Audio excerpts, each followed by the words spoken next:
বেটা জানিস আজকে তোর জন্য একটা সম্বন্ধ এসেছিল, আর আমি হ্যাঁ করে দিয়েছি। छोटा सा मेरा কিন্তু বাবা ওরা তো কেউ জানে না তুই কালো। এক কাজ কর, আজকের পর থেকে আর বাইরে বেরোবি না। ঠিক আছে মা। বাবা একটু জানা, বাইরে গিয়ে একটু কাপড়গুলো তুলে আন না। কিন্তু মা তুমি তো বললে বাইরে যেতে হবে না। আরে তুই কি ওখানে গিয়ে দাঁড়িয়ে থাকবি নাকি? তুই তো যাবি আর কাপড়গুলো তুলে নিয়ে চলে আসবি। বাবা একটু জানা, তোর বাবাকে গিয়ে খাবারটা একটু দিয়ে আয় না। কিন্তু মা বাইরে তো রোদ্রু।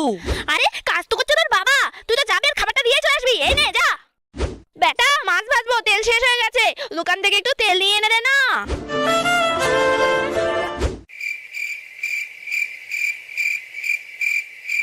আরে বিহাই মশাই আপনি বসুন বসুন বসুন। আমি বসতে আসিনি দিদি, কিছু মনে করবেন না। আপনার ছেলের সঙ্গে আমার মেয়ের বিয়ে দিতে পারবো না। কিন্তু কেন?